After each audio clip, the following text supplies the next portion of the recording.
And today on the channel, we'll be doing one of my favorite types of Tacoma mods, and that is the storage mod.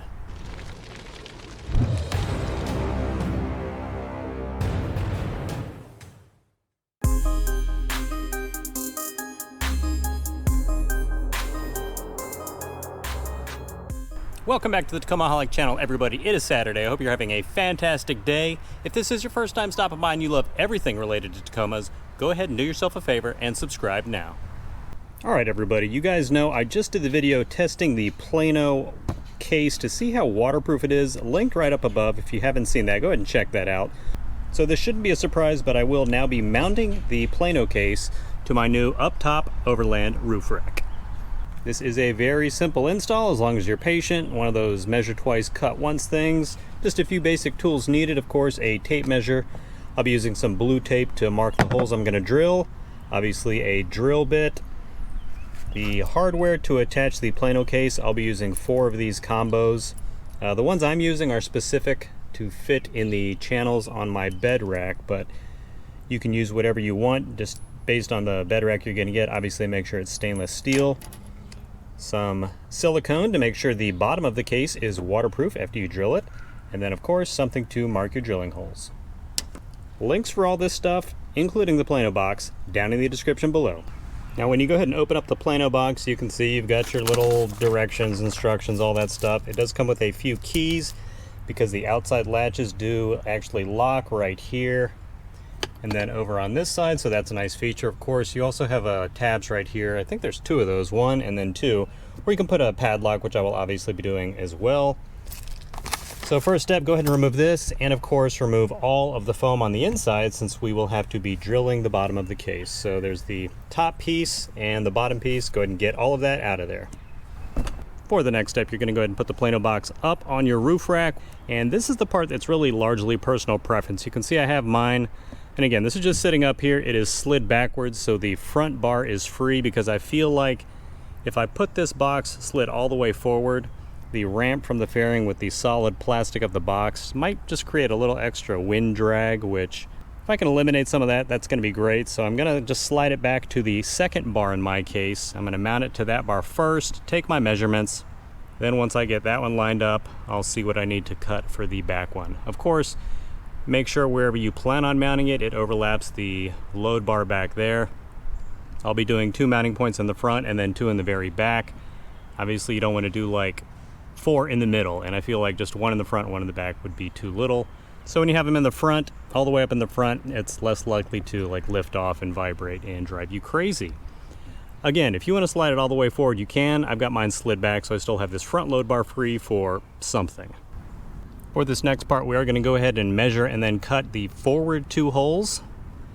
And you can see I already have the blue tape down there that's ready to go. This is the part where I'm just really going to pick a measurement, since it doesn't really matter what your measurement is, because as long as this hole, the distance between the front of the box and where the hole is drilled, matches the other side, obviously they're going to line up. So I'm just going to pick a round even number using the flat surface right there, measuring out.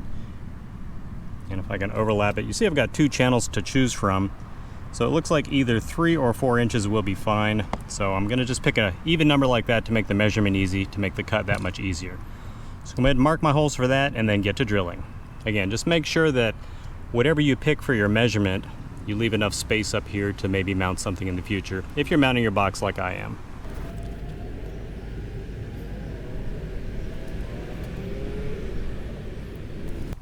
All right, got my first 2 holes marked. Here is the stud I will be using to actually mount this through the box to the roof rack. I'm now going to go ahead and drill the first 2 holes. So I just got a drill bit that is the next size larger than the stud I'll be using, just to make it that much easier to line it up when I get this actually installed on the roof rack, so I'm not fiddling with it.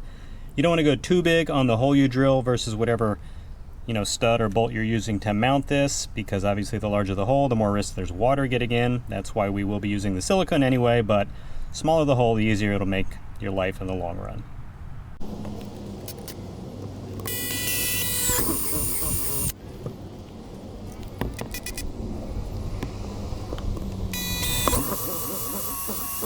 And here I've got the hardware set up for those forward 2 holes, roughly where it's going to be. So now I'll just grab the box and lower it from the top onto those holes to secure it in place so I can get an accurate measurement for the rear holes in the back. Boom, and there are the first 2 holes lined up perfectly. I can get an accurate measurement in the back now. Another thing to point out, it's not really critical right now since the whole box can slide. I haven't tightened anything down, but since the box will be mounted to my roof, I don't plan on taking it off. I don't really need to be able to use the handle. So on this side of my rack, I'm actually going to slide this toward the center of the roof, lower the handle, and then slide it as far back as over this way as I can without having the handle actually touch on the metal and, you know, like rub away the paint. I just want it as close as I can on this side so I can maximize the space on the rack and probably mount something in the middle after I get the box mounted. So now just the exact same steps we did for the front 2 holes. I'm going to look at where my tape lines up with this back load bar right here. Get a bird's eye view, hold the tape measure out, measure, mark my holes, and go ahead and drill them out. As far as the measurement for the front was concerned, I just picked a round number because I can literally line it up however I want. Since those holes are in place, I cannot do the same for the back, so I will actually have to measure out from the flat piece and get an exact measurement to do those holes. Just keep that in mind.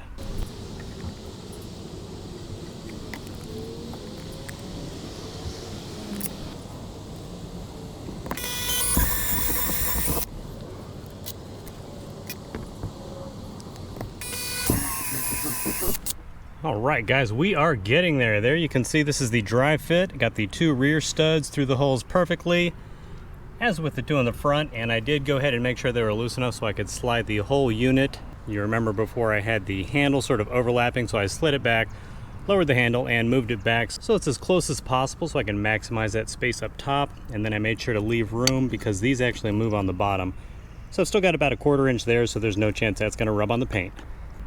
So now really all I have to do is get some silicone, put a little blob around the base right there where the hole sort of hugs the stud I installed, put the washer on that, then the nylock nut for all 4, and it is installed.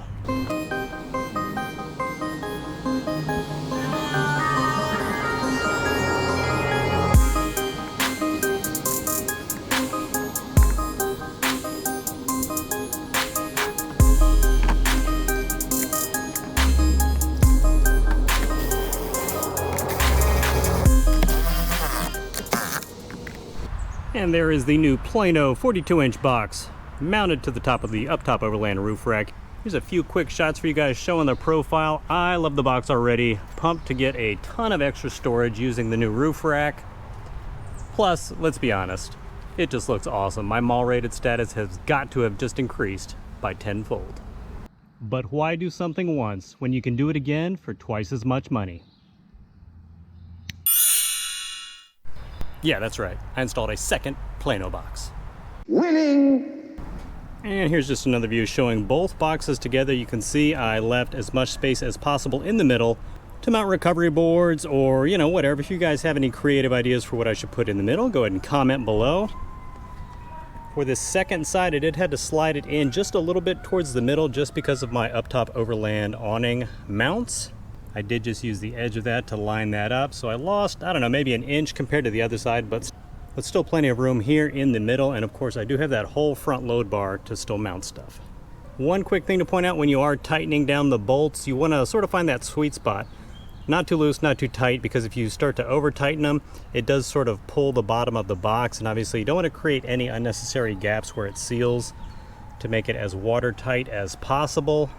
Now I'm just waiting for the silicone to dry. I'll go ahead and put the foam back in and then get these things loaded up. And again, if you have any creative gear you think I should store in the Plano boxes, comment below, let me know what it is.